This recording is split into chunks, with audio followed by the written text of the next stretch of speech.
안녕하세요. 강남 에듀드림과 휴비코리아가 주관하고 강남구와 서울세종고가 후원하는 청소년 멘토링 리더십 아카데미 제15기 5번째 시간입니다.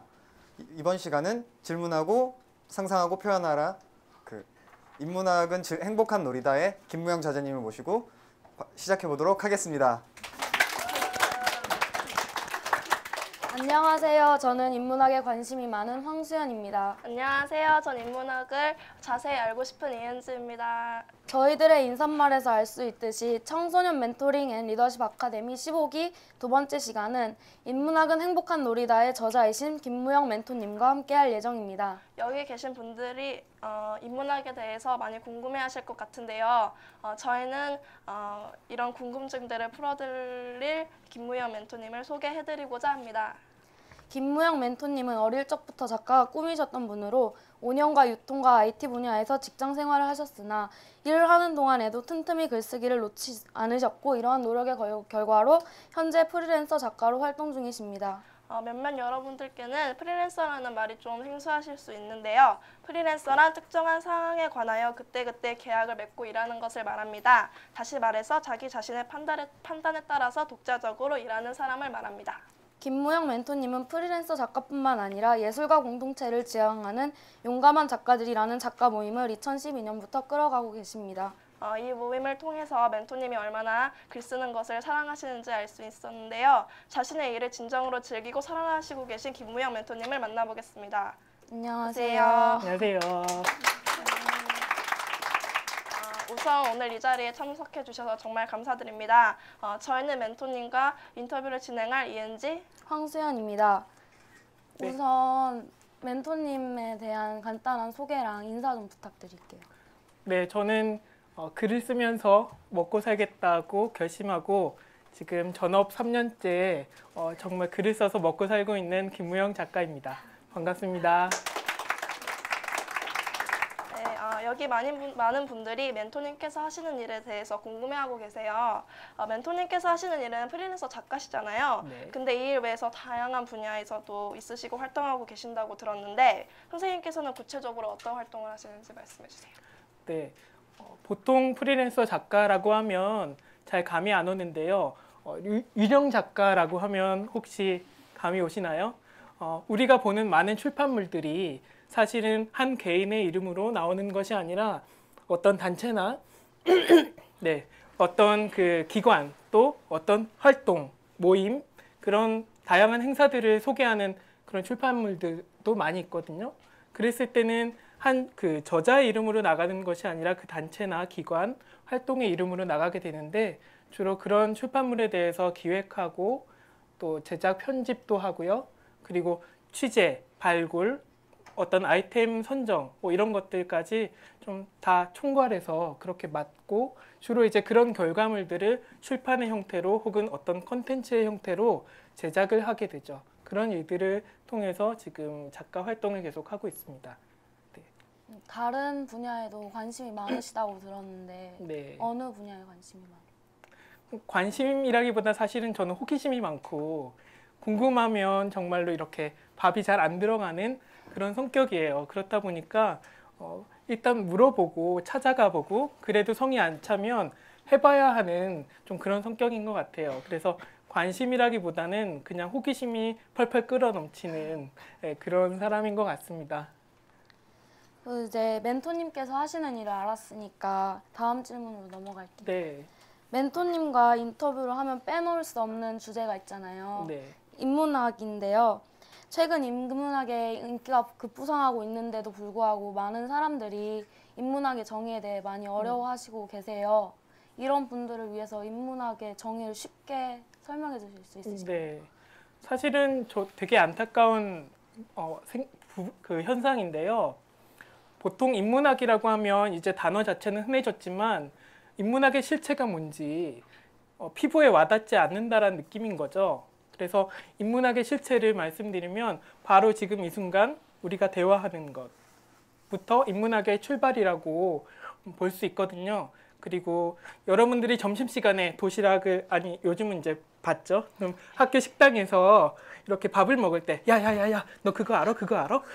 막 이렇게 하는 이야기, 우리가 살아가는 이야기가 사실은 인문학의 소재가 돼요. 그런데 그 이야기만을 했을 때는 그냥 수다가 되지만 그 수다가 조금 더 깊어지면 이상한데? 이건 왜 이렇지? 저 사람은 왜 저렇게 하지? 라고 우리가 가치 혹은 의미 이런 것들에 대한 해석이 들어갈 때 그것이 인문학적인 어떤 연구가 시작되는 거죠. 그랬을 때는 결국 우리가 아하 그렇구나 라고 하는 인문학이라는 어떤 결과물은 깨달음이나 혹은 행동의 변화 혹은 내가 몰랐던 사실을 알게 되는 그런 지적인 수준으로 이제 이어지게 됩니다. 그래서 그런 어떤 인문학적인 결과물들은 사실은 수치로 이렇게 나타내기가 참 어려워요. 근데 늘상 우리는 인문학적인 활동을 사실은 하고 있어요. 네, 인문학에 대해서 이제 좀 이해가 되는 것 네. 같습니다. 이러한 인문학이 어느 날 갑자기 나타나지 않았을 텐데요. 그렇다면 인문학이 존재하게 된 이유, 목적, 그리고 인문학이 우리 실생활에 쓰이는 경우라면 무엇이 있을지. 네, 저는 구석기 시대를 상상해 봤어요. 구석기 시대는 다 열매를 따먹거나 맘모스 이런 동물을 이제 사냥을 하게 되잖아요. 그런데 저 친구처럼 키도 좀 크고 힘도 좀 이렇게 센 그런 친구들은 앞장서서 동물을 막 야 내가 잡겠다 이러면서 이제 쫓아갔겠죠.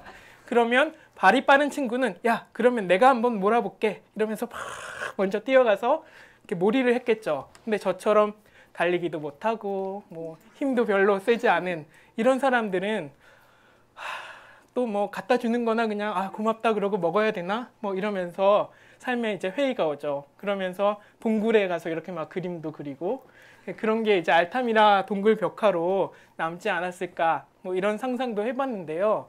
결국에 사람들은 구석기 시대일지라도 아 내가 왜 살지? 나라는 사람은 잘하는 게 없는데 나는 저 사람과 비교해서 뭘 잘하지? 이런 삶에 대한 고민을 할 수밖에 없었을 것 같아요. 저는 인문학이 그런 삶에 대한 고민, 또 나 자신에 대한 고민에서 시작하지 않았을까. 그리고 아마도 구석기 시대부터 훨씬 그 이전부터 사람이 존재하면서 같이 시작되지 않았을까 생각합니다. 그러면 멘토님이 그렇게 생각하시는 것들을 멘토님이 책으로 쓰셨잖아요. 네. 이거 책 인문학은 행복한 놀이다 이 책 쓰셨잖아요. 네. 이 책의 제목을 왜 이렇게 지으셨는지 궁금한데 특별한 이유가 있으신가요? 특별한 이유가 아니라 저는 사실은 제 삶의 고백이기도 한데요. 저는 인문학이 제 친구였어요. 어렸을 때 다리를 다치고 수술을 받게 돼서 밖에 뛰어나가 놀 수 없었을 때 정말로 그냥 교실에 꽂혀 있는 책들을 처음부터 끝까지 읽지 않으면 할 일이 없었기 때문에 이제 그냥 책을 읽게 된 거죠. 근데 막상 시간을 때우는 것 이상으로 책의 세계가 너무 무궁무진하고 재밌더라고요.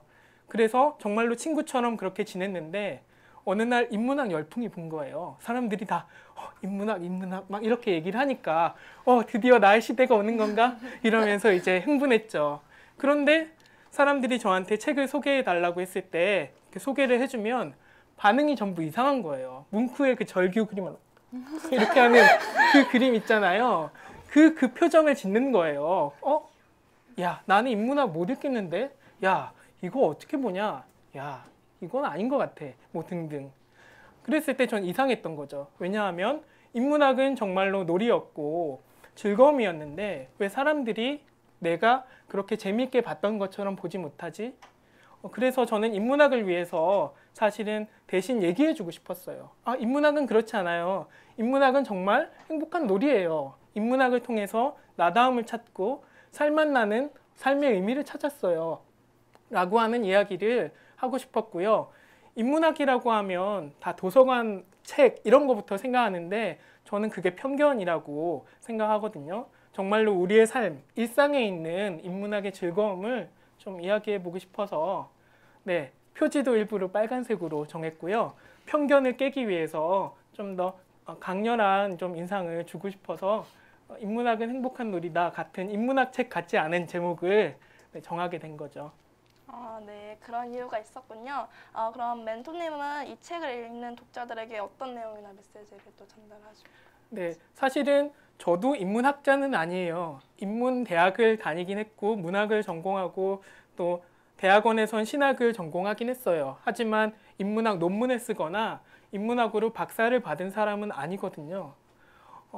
하지만 평범한 사람들이 인문학을 이야기할 수 있어야 된다고 생각하고요. 왜냐하면 우리는 모두가 살아있는 사람이기 때문에 자신의 삶의 의미를 찾아야 하고 자신의 삶을 살아가야 하기 때문에 인문학을 이용해서, 사실은 인문학은 도구거든요. 인문학 자체가 목적이 될 수는 없고요.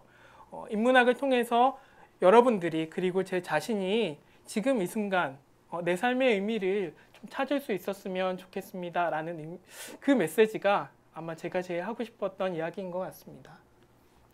그런 메시지가 전해졌는지 선생님 책을 읽으신 독자분들의 후기를 보니까 반응이 네. 뜨겁더라고요. 네. 이 책을 읽으면 인문학에 관심이 없던 사람들도 관심이 저절로 생기게 된다고 막 그런 식으로 써 있던데, 멘토님께서 독자들에게 어필한 인문학만의 매력이 있으신가요? 너무 과찬을 해주셔서 지금 날아갈 것 같은데 다행히 내 몸무게가 버텨주고 있는 것 같습니다. 저는 사실 몸무게 얘기 나오니까 얘기를 조금 더 하면요. 다 미달이에요. 보면 알겠지만 키도 대한민국 평균의 미달이고요. 외모도 약간 미달이고요. 그리고 뭐 여러 가지 이제 스펙, 그 토익 시험을 저는 친 적이 없어요. 토익 점수가 없어요. 그래서 다 미달이고 딱 하나 초과되는 게 이제 체중. 이게 초과가 되는데 정말로 이렇게 사람들이 제 책을 보면서 사실은 인문학이 아니라 내 삶의 의미, 그리고 내가 살아가는 어떤 삶에 대한 고민, 그런 것들은 사실 우리가 고전이라고 하는 인문학 텍스트들이 모두 같이 고민했던 것들이거든요. 지금 이름만 들으면 사실 우리 머리에 막 쥐가 내린다 이렇게 표현하지만 괴테라든지 혹은 철학자들, 들레즈나 니체, 뭐 이런 사람들, 또 동양의 공자, 맹자, 뭐 이런 고전의 대가들, 사실은 고민했던 이유는 단 하나예요. 너 왜 사니? 인간이 뭐니? 인간은 날 때부터 선하니? 아니면 악하니? 결국은 우리가 살아가는 삶에 대한 고민을 했던 거거든요. 그래서 아마도 제 책이 사람들의 마음에 다가갈 수 있었다면 그건 지식이 아니라 그 사람의 삶을 이야기했기 때문이 아닐까, 네, 그렇게 생각합니다. 아무리 인문학이 매력적이라고 해도 또 선생님께서 글 쓰시는 솜씨가 워낙 탁월하시니까 많은 분들이 넘어간 것 같습니다. 제 생각에는 많은 책을 읽어보셨던 경험도 이제 이에 큰 몫을 했을 거라고 그렇게 생각이 드는데요. 많은 책들 중에서 가장 기억에 남으시고 멘토님의 인생에 영향을 제일 많이 끼친 책이 무엇이며 그 이유는 무엇일까요? 네, 한 3권 정도가 생각이 나는데요. 여러분들이 알고 있는 책이었으면 좋겠어요. 첫 번째는 동화인데요. 꽃들에게 희망을 이라는 동화 아세요? 네, 저는 그 책을 감히 인문학 필독서라고 이야기하고 싶어요. 꽃들에게 희망을 이라는 동화를 꼭 보시고요. 그 다음에 또 한 권 또 동화예요. 동화인데 강아지똥이라고 하는 동화예요. 네, 권정생 선생님이 쓰셨는데요. 강아지똥이라는 동화만큼 인문학적인 동화는 본 적이 없어요. 그리고 세 번째가 수레바퀴 아래서라고 하는 헤르만 헤세의 작품인데요. 그 주인공 한스가 14살 때부터 이야기가 시작되거든요. 근데 제가 그 책을 14살에 읽었어요. 그래서 한스에 심하게 몰입을 한 거죠. 한스는 왜 여자친구랑 잘 안 되는 거야? 이러면서 막 슬퍼하면서 읽었는데요. 과연 공부를, 그리고 어른들이 말하는 어떤 더 나은 삶, 그리고 더 좋은 삶, 더 행복한 그런 삶들이 도대체 이렇게 해가지고는 올 것 같지 않았거든요. 그래서 한스의 삶을 보면서 같이 막 정말로 그 감정 기복을 따라가면서 정말로 14살 내내 읽었던 것 같아요. 14살 입학하자마자 3월에 책을 잡았는데 14살 끝날 때까지도 계속 그 책을 잡고 있었던 것 같습니다. 네. 그렇다면 또 저희 청소년들에게 또 특별히 또 추천하시고 싶은 책이 있으시다면 어떤 책이 있을까요? 네, 이 질문을 저는 많이 받기도 하지만 이 질문에 꼭 답을 해드리고 싶은 그런 이유가 있는 질문이에요. 어떤 책을 읽으면 좋을까요? 잘 들으셔야 돼요. 오해하지 마시고. 꼭 책일 필요는 없습니다. 내 마음이 가는 것을 읽으시면 돼요. 그게 사람일 수도 있고요. 드라마일 수도 있고요. 만화일 수도 있고요. 게임일 수도 있어요. 그런데 중요한 건 내 마음이 가야 된다는 거예요. 내 마음이 가지 않는데 내가 본다라는 거, 그건 사실은 고문이에요. 스스로에게 고문하는 거나 마찬가지예요. 우리가 왜 교과서의 내용을 다 기억하지 못하죠? 정말 많이 보잖아요. 교과서만큼 많이 보는 책이 어디 있어요. 하지만 시험을 딱 끝내고 돌아서는 순간 기적이 일어나죠. 네. 다 날아가니까 없어져요. 왜 그래요? 그건 사실은 내 진심으로 읽지 않았기 때문에 그래요. 어쩔 수 없이 읽었거든요. 그래서 책이 아니어도 좋아요. 단 진심으로 읽으셔야 돼요. 그리고 저는 되도록이면 친구였으면 좋겠어요. 네. 친구를 읽어보세요. 정말로 재미있는 이야기가 있고요. 내가 몰랐던 스토리가 있고요. 그리고 그 친구가 나에게 말해주는 나의 모습이 들어있거든요. 그래서 책을 읽는 것도 좋지만 친구를 읽으시고 내 삶을 읽고 내 진심을 읽어보시면 좋겠습니다. 청소년 때 하지 않으면 나중에 나이 들어서 그런 작업들을 했을 때 주책 부린다고 해요. 네, 그러니까 이 시기에 꼭 읽으시기 바랍니다. 그럼 다음은 인문학에 대한 선생님의 관심을 책과 더불어서 나타내주는 선생님의 경험 중에 하나에 대한 질문인데요. 네. 평소에 와인 인문학 파티 등에 참석하셔서 강연을 많이 했다고 들었는데 네. 가장 기억에 남는 강연 중에 일어났던 에피소드나 받았던 질문 중에. 네. 사실 이 자리가 저에게 있어서는 인문학은 행복한 놀이다를 들고 세상에 처음 나왔던 자리예요. 북포럼 318회 제 생일이 3월 18일인데 마침 또 기억하기 쉽게 그렇게 이제 맞았어요. 근데 그때 이 자리에 앉아서 인문학에 대한 이야기를 하는데 정태환이라고 하는 9살, 10살 된 친구가 여기 앞에 앉아 있었거든요. 갑자기 손을 드는 거예요. 질문 시간에 선생님, 그러면 소크라테스나 뭐 이런 책을 꼭 안 읽어도 인문학을 잘 알 수 있게 되는 게 맞는 건가요? 이렇게 질문을 한 거예요. 그때 막 정말 눈물이 날 것 같은. 왜냐하면 내 얘기를 저 9살, 10살 친구도 알아듣는구나. 이해하는구나. 그렇게 좀 확인이 되어서 그때 저는 자신감을 완전 충전하고 이제 다른 활동들을 할 수 있었고요. 다른 강연들을 할 때마다 저는 꼭 사진을 남기는데, 왜냐하면 제가 제 강연에 함께 했던 분들을 이름을 다 알 수 없어도 기억하고 추억하고 싶어서, 네, 뭐 찍으면 화보가 되는 그런 사람은 아닌데 네, 사진을 많이 찍습니다. 그런데 사진을 찍다가 제 고등학교 동창을 만났어요. 영등포 교보에서 우연히 강연에 왔었는데 그냥 우연히 만나진 거죠.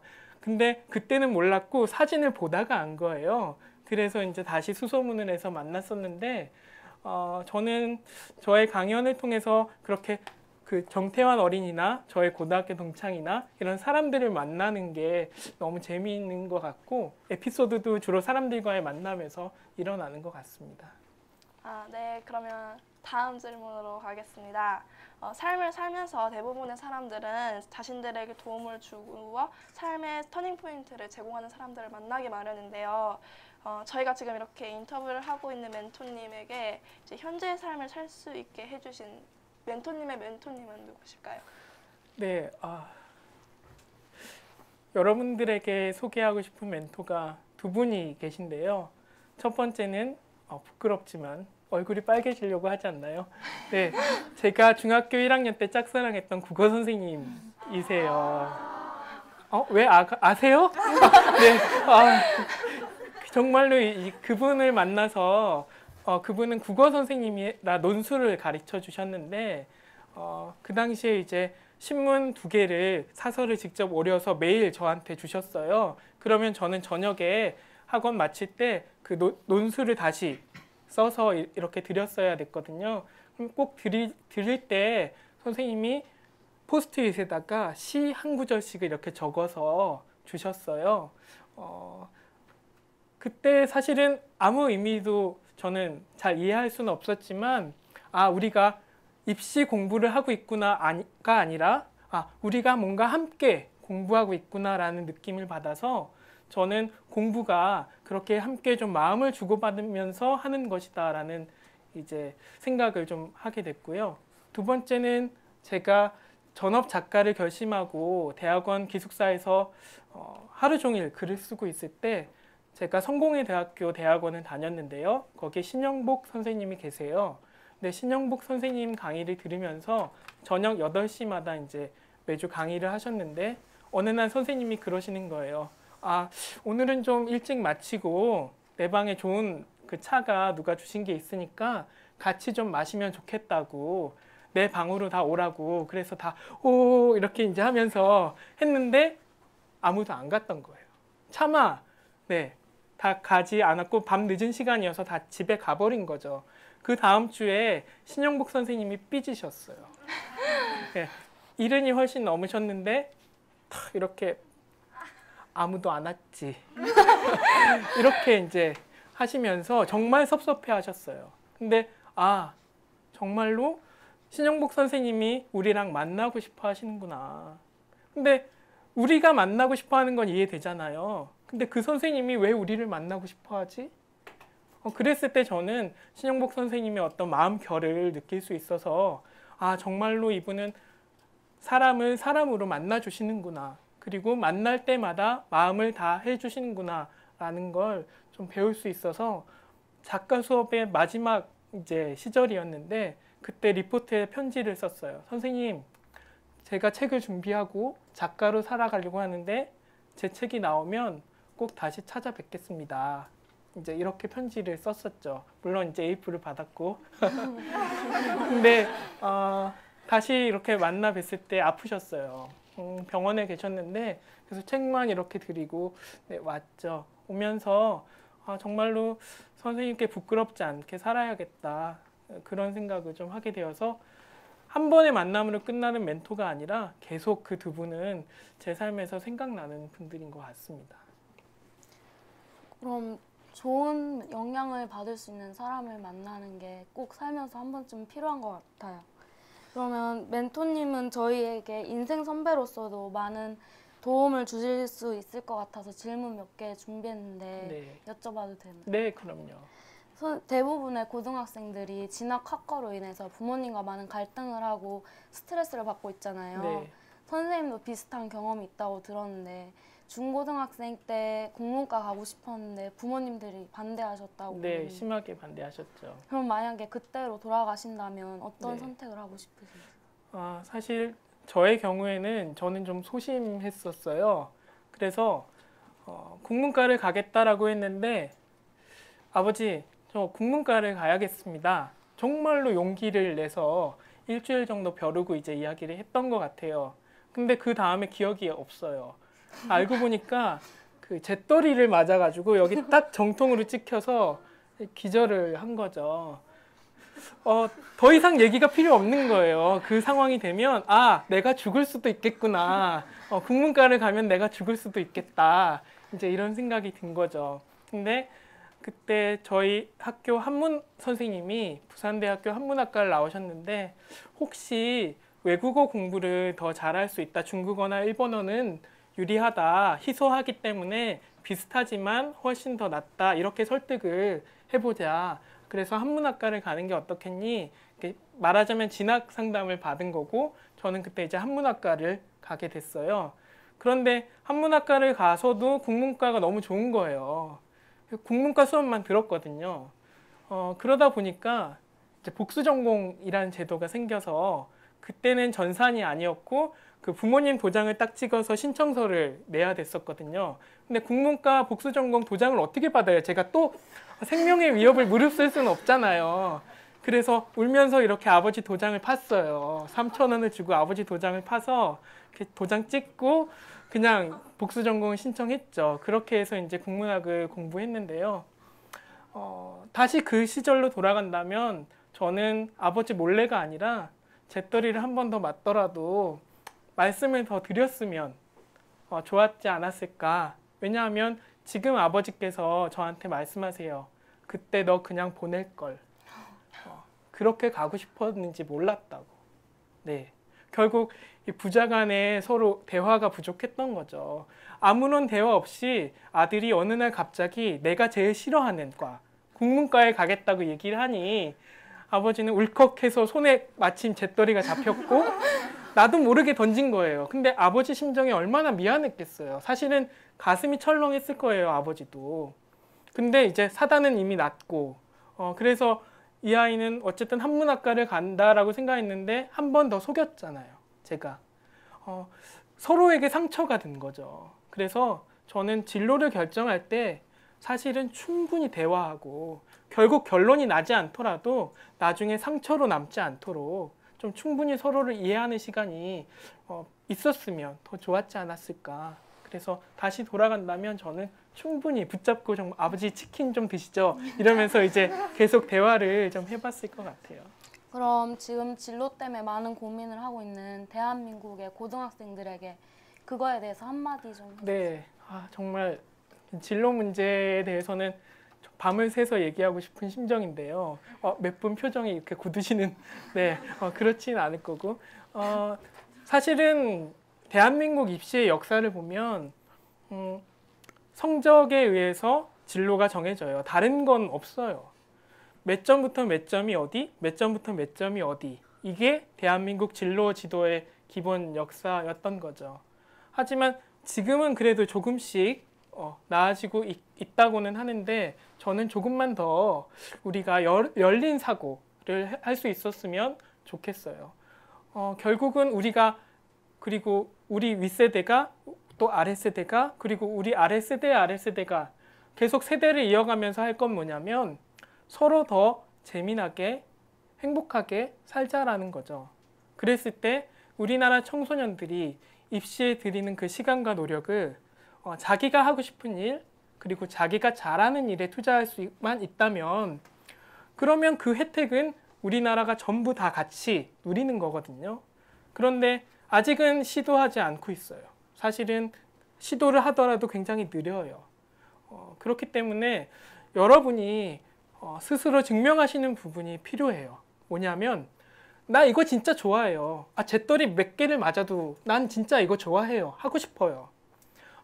차라리 날 죽이세요. 난 그래도 이거 할 거예요. 정말로 강하게 내가 좋아하는 일, 내가 잘하는 일에 대해서 하고 싶다라고 이야기하셔야 돼요. 이야기하지 않으면 알 수 없거든요. 그렇게 했을 때 제가 도와드릴게요. 저와 같은 생각을 하고 있는 어른들이 얘네들 봐라. 애 죽일 거냐. 진짜 도와줘야 되지 않겠냐. 그리고 얘네들이 나쁜 일을 하겠다고 하는 게 아니지 않냐. 그러면 의미 있는 삶을 살았을 때 우리가 다 같이 그 혜택을 누릴 수 있게 하도록 제도를 바꿔보자. 이런 논의를 하겠죠. 그래서 같이 그런 부분들을 해결해 가야 되는 것 같은데요. 여러분은 표현하세요. 적극적으로. 그리고 이거 막 정말 이거 아니면 못 살겠어요 하다가 그 다음날 바뀌어요. 괜찮아요. 네, 진짜 괜찮아요. 어제는 어제고 오늘은 또 새로운 오늘이에요. 네, 청소년 시기에는 그래도 정말 괜찮아요. 그래서 그런 거 부담 갖지 말고 정말로 내 마음이 가는 것부터 적극적으로 사랑에 빠지세요. 정말로. 그래서 열렬히 사랑하는 것처럼 나의 일을 찾고 나를 찾으시면 어른들이 봤을 때 이거는 장난이 아니다. 그리고 우리는 모두 다 똑같은 그 입시 제도에 사실은 피해자이기도 하거든요. 그게 어떤 건지 사실 모르지 않아요. 그렇기 때문에 이런 부분에 대한 사회적인 논의가 계속 나올 수 있도록 좀 그렇게 같이 만들어 가면 좋겠습니다. 네. 그럼 고등학생 때 선생님께서 부모님의 반대뿐 아니라 또 꿈을 이루는 과정에서 또 많은 시련들을 겪으셨다고 들었어요. 멘토님께서는 이러한 시련들을 어떤 마음가짐으로 견디셨나요? 제 별명이 하나 있는데요. 곰돌이 푸라는 이제 뭐 저를 보고 푸의 환생이다. 뭐 내가 이래서 환생을 믿지 않을 수가 없다. 너 때문에 나 불교를 믿어야 되겠다. 뭐 이런 얘기도 하고 두 번째가 외계인이에요. 그래서 제 아내는 저보고 외계인 곰돌이 푸라고 부르는데요. 지금 아마 그저께도 그 말을 했던 것 같아요. 네. 근데 반대는 주로 제일 가까운 사람들에게서 오죠. 저를 잘 아는 사람들이 저를 걱정하기 때문에 반대하죠. 그건 진짜 아니다. 근데 그런 반대들 속에서 사실은 저는 제가 외계인이라고 생각해요. 뭐냐면 다른 세상을 살고 다른 세상을 보고 그리고 다른 세상을 살아가려고 하기 때문에 외계인 맞죠. 하지만 그게 허상은 아니에요. 불과 3년 전만 해도 제가 여기서 여러분을 만날 거라고 상상할 수 있는 사람은 아무도 없었어요. 저도 못했어요. 네. 정말로 이건 신천지 같은 새로운 세계예요. 3년 전에 제가 보면 믿지 않을 거예요. 너 3년 뒤에 북포럼 가서 직을 가가지고 멘토링해서 멘토로 이렇게 앉아서 이런 친구들 만날 거야. 막 사진 들이밀고 해도 3년 전에 저는 믿지 못할 거예요. 하지만 네, 그 믿지 못할 일이 지금 벌어지고 있잖아요. 인생을 살아갈 때 반대가 오면 사실은 저는 미래를 봐야 한다라고 생각해요. 내가 이것을 선택했을 때 과연 어떤 일들이 일어날 것인가 상상할 수 있다면 사실 희망이 생기거든요. 네, 설레임이 오거든요. 지금 막 괴롭지만 괴로움만 있는 게 아니라 설레임이 와요. 그 설레임을 통해서 주변 사람들을 설득할 수 있어요. 정말로 이 사람이 이걸 하고 싶어 한다는 게 느껴지는데 가까운 사람 중에 그걸 끝까지 말릴 수는 없어요. 다만 끝까지 걱정은 하겠죠. 그리고 그 걱정을 덜어드려야 할 부분도 있긴 하겠죠. 하지만 어쨌든 나로부터 시작되는 거예요. 네. 그럼 선생님이 하신 말 중에 삶은 결코 아는 것만으로 바뀌지 않는다는 네. 깨달음을 얻으셨다고 했는데 구체적으로 이게 무슨 뜻이고 뭐 어떠한 경험을 통해서 얻으셨는지. 약간 사적인 얘기일 수도 있겠지만 저는 어떻게 하면 뱃살을 뺄 수 있는지 아주 잘 알고 있습니다. 관심사예요. 근데 뱃살이 빠지지 않네요. 저는 거창하게 말을 하고 싶어서 그렇게 말하는 게 아니에요. 아주 작은 것에서 깨달았어요. 내가 아무리 많이 안다고 해도 삶은 바뀌지 않는 게 사실 너무 많았어요. 그리고 지금도 많아요. 그렇다면 삶은 어떻게 바뀌는 걸까? 저는 아는 것보다 더 중요한 건 진심인 것 같아요. 제가 진실과 진심이라는 말을 굉장히 좋아하는데요. 진실은 진심으로 볼 때만 보인다라고 생각해요. 그런 것처럼 뱃살을 빼고 싶은 거, 그건 진심이에요. 근데 중요한 건 사실은 동기가 불순해. 그냥 정말로 내 삶을 위해서가 아니라 그냥 사람들에게 잘 보이고 싶어서인 거죠. 그러면 한 3일 정도 지났을 때 의지가 막 떨어지는 거죠. 아주 작은 거에서 사실은 삶은 드러나거든요. 그랬을 때 내 삶을 들여다보면 그런 아주 작은 삶이 가르쳐주는 지혜들이 있어요. 제가 농림부 일을 좀 오랫동안 했었는데 한 80분 정도의 그 농업인들을 만났어요. 근데 한결같이 다 학교를 다니다 중퇴하거나 아니면 학교를 갈 수 없었거나 혹은 불가피한 이유로 농업을 선택하거나 하신 분들이 좀 많이 계셨어요. 그런데 그분들은 평생 농작물을 키우면서 살아오셨는데도 웬만한 박사나 교수님들보다 더 말씀을 잘 하세요. 그리고 세상 돌아가는 이치에 대해서 더 잘 아세요. 왜 그럴까? 그분들은 생명을 키우면서 배웠거든요. 몸으로 배운 거죠. 농작물은 주인의 발걸음 소리를 듣고 자라는구나. 농업에 그런 말이 있거든요. 계속해서 살아보면서 배우게 된 것들이죠. 내가 한 번 더 손길을 주니까 얘가 더 파릇파릇 자라나는구나 라는 걸 직접 살면서 배웠던 거죠. 그리고 그 얘기를 해주시니까 그 삶을 살아보지 못한 저는 우와 이렇게 들을 수밖에 없었어요. 정말로. 네. 그래서 삶이 가르쳐주는 지혜가 있다라는 거, 그것은 지식보다 사실 더 중요하다라는 것들, 그거 저는 그분들을 통해서 그리고 제 삶을 통해서 좀 배운 것 같습니다. 네, 멘토님의 말씀을 들으면서 멘토님은 정말 삶에 대해서도 뱃살에 대해서도 정말 깊은 생각을 하고 계시는 네, 것 같습니다. 고민이 많습니다. 네. 그렇다면 선생님께서는 인생을 살아가시는데 가장 중요한 가치에 대해서 생각해 보시기도 했을 것 같은데요. 많은 사람들은 살아가는데 가장 중요한 가치는 돈, 명예, 건강 등으로 꼽고 있는데요. 선생님께서는 무엇을 가장 중요한 가치로 생각하세요? 사실은 어떤 가치가 소중하다고 말하는 건 좀 부담스럽긴 해요. 그 사람의 삶을 제가 살아보지 않았기 때문에 그 사람이 왜 그걸 소중하다고 말하는지 다 이해할 수는 없거든요. 그렇지만 저는 제 삶을 돌아봤을 때 저에게 있어서는 나다움과 살아있음이 가장 중요한 가치이고 지금도 그래요. 왜냐하면요. 상상을 해보죠. 저는 거의 하루를 상상하면서 이렇게 보내는 것 같은데요. 100억이 나한테 생겼다. 그럼 내 삶은 어떻게 될까? 라고 했을 때 끔찍했어요. 네. 왜냐하면 돈을 어떻게 어디다 써야 할지 감당할 수 없더라고요. 내가 누구인지 모르고 그냥 남들이 좋다는 것에 돈을 쓰게 되는 거죠. 네. 나다움이 없을 때 사람은 무너지는 것 같아요. 톱니바퀴 돌아가듯이 부속품처럼 그렇게 살아갈 때 여러분이 나중에 직장 생활하면서도 부딪히게 될 고민일지 몰라요. 혹 지금도 그렇게 느낄 수도 있어요. 왜냐하면 내가 지금 살아가는 삶이 꼭 나일 필요가 없다라는 생각이 들거든요. 꼭 내가 아니어도 그냥 다 돌아가는 세상인 것 같고 꼭 내가 없어도 이 세상은 뭐 아무 신경 안 쓰는 것 같고 내가 왜 있어야 되지? 내가 저 사람하고 차별돼서 꼭 존재해야 하는 그 이유는 뭐지? 그게 바로 나다움이거든요. 나다움이라는 건 사실은 이런 거예요. 여러분이 파리에 에펠탑이 있잖아요.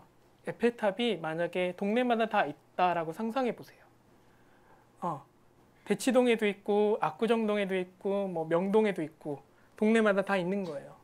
자, 그러면 에펠탑을 구경하기 위해서 파리로 가실 건가요? 아니요. 네, 갈 필요 없죠.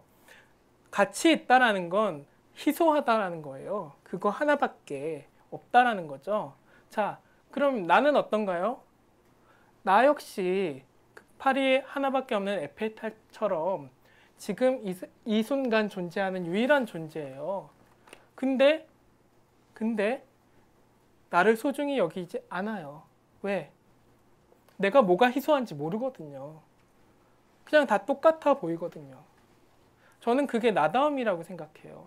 그래서 제가 비록 다 미달의 초가 하나지만 계속 저답게 살자라고 결심할 수 있었던 건 저는 글을 쓰면서 사람들을 만나면서 새로운 세상을 상상하면서 저의 삶을 살아갈 수 있다고 확신했기 때문입니다.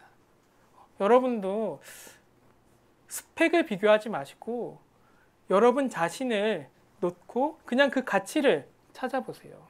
왜 비교해요? 나도 세상에 하나밖에 없고 너도 세상에 하나밖에 없어요. 근데 그걸 비교해요? 이상하지 않나요? 네, 이상해요. 그래서 나의 가치를 찾았을 때 그게 나다움이 되고요. 그렇게 사람들을 바라볼 땐 너다움이 보여요. 아, 내가 나인 것처럼 너가 너이구나. 너의 독특한 가치는 이런 것이구나. 그렇게 두 사람이 만나면 우리다움이 탄생해요. 그건 그 두 사람만 만들어낼 수 있는 또 다른 나다움인 거죠.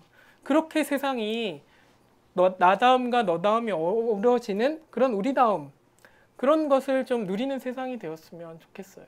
네, 좀 흥분했는데 네, 제가 제일 좋아하는 주제이고 가장 심각하게 고민하는 주제입니다. 요즘 청소년들에게서 가장 문제가 되는 건 뭐라고 생각하고 계세요? 네, 시간이 너무 없어요. 저는 다른 문제를 다 떠나서 정말로 청소년들에게 시간을 좀 많이 주면 좋겠어요. 왜 그렇게 할 게 많아요? 해야 되는 일이 너무 많아. 그러면 나는 내 인생은 언제 살으라고. 네. 우리 전부 다 100살까지 살 건가요? 확실한가요? 네. 몰라요. 지금 이 순간에 충실해서 나로 살아가는 것이 가장 확실한 방법인데 불행하게도 청소년들은 학교를 졸업할 때까지 내 시간이라고 가질 수가 없어요. 저는 어떻게 하면 그 바쁜 일과에서 내 시간을 갖게 할 수 있을까? 좀 이 부분이 가장 고민이고요. 아무리 나다움과 살아있음, 뭐 인문학, 뭐 이런 이야기를 해도 살아낼 시간이 없으니까요. 그래서 그런 시간에 있어서 여러분들에게 그 시간을 충분히 누릴 수 있게 하는 게 사실은 네, 질문에 대답하면서도 좀 안쓰럽고 막막하고 그렇네요. 근데 선생님께서 아까 전에 가치에 대해서 말씀하셨잖아요. 또 제 생각엔 또 선생님께 중요한 가치가 가족이라고 생각하세요. 제가 선생님을 조사하면서 조사. 네. 봤는데 선생님께서 이제 아내를 그냥 사랑하신 것도 아니고 정말 네. 뜨겁게 사랑하셨다고. 네. 그리고 지금 아이들도 지금 2명 계시다고 네네. 들었어요. 지금 그 가족분들께 한 말씀. 한 말씀. 네. 저는 저를 가장 저답게 만들어주고 살아있게 만들어준 사람이 저희 가족인 것 같아요. 정말로 어디서 그런 체력이 나왔는지 아내와 데이트할 때는 매일 나갔는데 피곤한 줄을 몰랐던 거죠. 저는 굉장히 게으른 사람이거든요, 사실. 귀차니즘에 이렇게 많이 빠져 있는데 아내랑 데이트할 때는 사전 답사도 가고요. 미리 조사도 하고요. 바람잡이도 섭외해 놓고요. 막 선물 줄 때 옆에서 박수 치라 그러고 막 이렇게 그리고 아내보다 먼저 나가서 아내가 무슨 옷을 입었는지 조사한 다음에 커플티로 맞춰서 제가 우연히 맞은 것처럼 연출하려고 막 이제 그렇게 했었어요. 근데 그런 것들이 저는 살아있음이었던 것 같아요. 아주 이제 다른 차원의 살아있음일 수도 있지만 그래서 아이들을 보면서도 사실은 저는 그런 느낌들을 받아요.